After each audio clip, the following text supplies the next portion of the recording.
Hello बच्चों, मैं राघवन प्रताप सिंह। इस वीडियो में आपका स्वागत करते हैं। ठीक है, ये लिखा है सत्यापित कीजिए।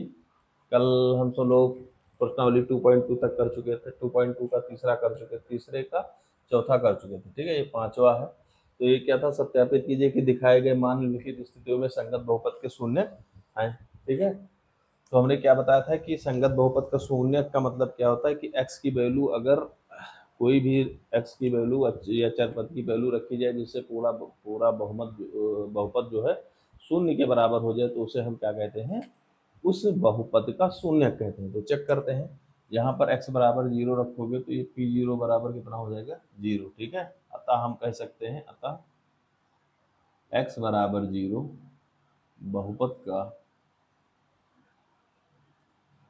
का शून्य है। ठीक है, शून्य है।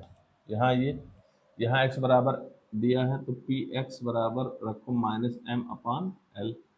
तो l, तो यहाँ x होगा, x की जगह पर रख दो माइनस का m/l प्लस का m।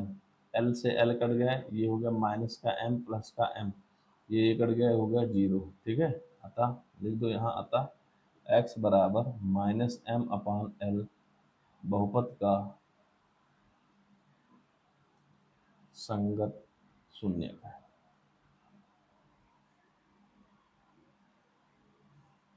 ठीक है, इसी तरह यहाँ चेक कर लो। तो पी एक्स की वैल्यू यहाँ रखो -1/√3।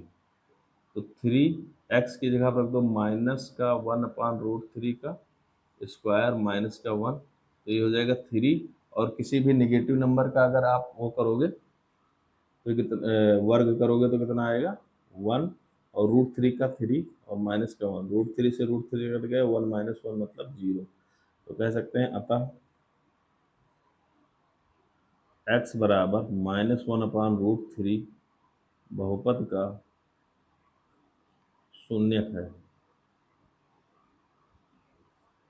ठीक है, अब एक और वैल्यू दी है 2/√3 रखो यहाँ पर। तो पी एक्स की जगह रख दो 2/√3 बराबर 3 x² मतलब 2/√3 का होल स्क्वायर माइनस का 1, तो ये हो जाएगा 3, ये 4 और ये हो जाएगा केवल 3 -1। इसको काट दोगे तो 4 - 1 मतलब 3। ठीक है, तो ये 0 के बराबर नहीं हो रहा है। ठीक है, अतः x बराबर 2/√3 बहुपद का शून्य नहीं है, शून्य नहीं है। ठीक है, ये वाला लास्ट वाला देख लो, x बराबर 2 पर तो p 1/2 बराबर 2, x की वैल्यू 1/2 प्लस का 1, 2 से 2 काट दो, 1 + 1 बराबर 2। यहाँ भी p 1/2 नहीं बराबर है 0 के, अतः x बराबर 1/2 बहुपद का शून्य नहीं है, शून्य नहीं है। ठीक है, ये जहाँ पर बहुपद शून्य हो जाए, x की वैल्यू रखने पर बहुपद शून्य के बराबर हो जाए, तो उसे हम क्या कहेंगे, उसे हम कहेंगे उस बहुपद का शून्य। और जहाँ नहीं हो तो उसको हम कह देंगे उस बहुपद का शून्य नहीं है। तो ये आपका तीसरा था। ये चौथा है, निम्नलिखित स्थितियों में से प्रत्येक स्थिति में बहुपद का शून्य ज्ञात करना है। ठीक है, क्या ज्ञात करना है, शून्य। तो देखते हैं हल। देखो, ये दिया है पी एक्स बराबर x+5। अच्छा, शून्य का मतलब क्या है, शून्य का मतलब है कि जो पॉलिनोमियल है वो किसके बराबर हो जाए, 0। तो यहाँ लिखो शून्य के लिए, शून्य के लिए क्या हो जाना चाहिए, पी एक्स जो होना चाहिए 0 के बराबर। पी एक्स की वैल्यू x+5 है बराबर 0, तो x बराबर कितना, -1। ठीक है, अतः पी एक्स का शून्य -5। ठीक है, पी एक्स का शून्य जो इसका शून्य है वो कितना है, -5। यहाँ देख लो वही सेम चीज, शून्य के लिए पी एक्स को आपको 0 बराबर करना है, पी एक्स एक्स माइनस 5 बराबर 0, तो एक्स बराबर 5 है ना। यहाँ भी लिख दो, अतः पी एक्स, या ये भी लिख सकते हो एक्स माइनस 5 का 0.5 है, ठीक है। इसी तरह यहाँ कर लो, यहाँ भी शून्य के लिए हमको 0 करना पड़ेगा, शून्य के लिए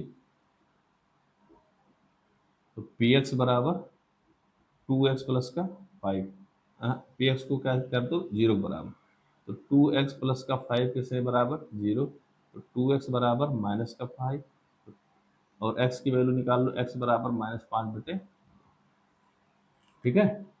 इसको यहाँ भी लिख दो, अतः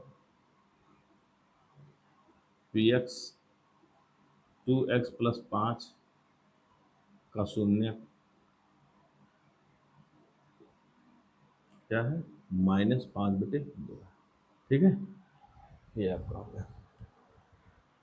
ये देखिए चौथे का चौथा, इसमें भी शून्य के निकालना है, तो शून्य के लिए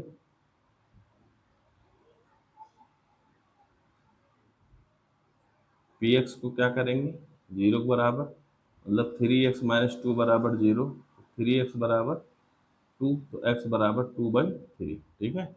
लिख लेना, अतः पी एक्स 3x माइनस 2 का शून्य 2/3 है, ठीक है। इसका भी उसी तरह कर लो, शून्य के लिए पी एक्स को 0 बराबर होना पड़ेगा, तो पी एक्स मतलब 3x बराबर 0, तो x बराबर 0। यहाँ लिख दो, अतः पी एक्स 3x का शून्य 0 है, ठीक है।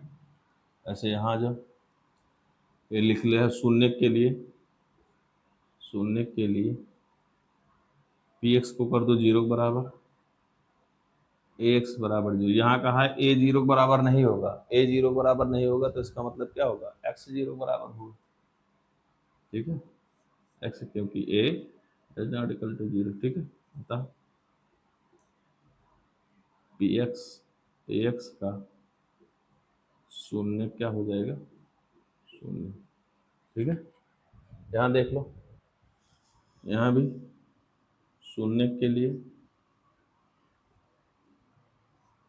पी एक्स को कर दो 0 बराबर, तो सी एक्स प्लस डी बराबर 0, तो सी एक्स बराबर माइनस डी, एक्स बराबर -d/c, ये भी हो गया, ठीक है। तो अतः पी एक्स सी एक्स प्लस डी का शून्य -d/c, ठीक है। ये हो गया आपका प्रश्नावली 2.2 का चौथे का सभी क्वेश्चन, ठीक है। ये हो गया, समझ में आएगा। तो शून्य के लिए हमको पी एक्स जो पॉलिनोमियल है वो 0 बराबर कर देना चाहिए, वहाँ से जो चर पद है उसकी वैल्यू निकाल लो, ठीक है। वही अगर जैसे यहाँ 2/3 रखोगे तो 0 बराबर हो जाएगा, यहाँ 0 रखोगे तो 0 बराबर, ठीक। तो कहने का मतलब है ये है नॉर्मली कि किसी बहुपद का जो शून्यक होता है उसमें चर पद की वैल्यू वह होता है जो चर पद की वैल्यू रखने पर पूरा बहुपद जो है शून्य के बराबर हो जाए तो उसे उस बहुपद का शून्य कहते हैं, ठीक है। देख लीजिए।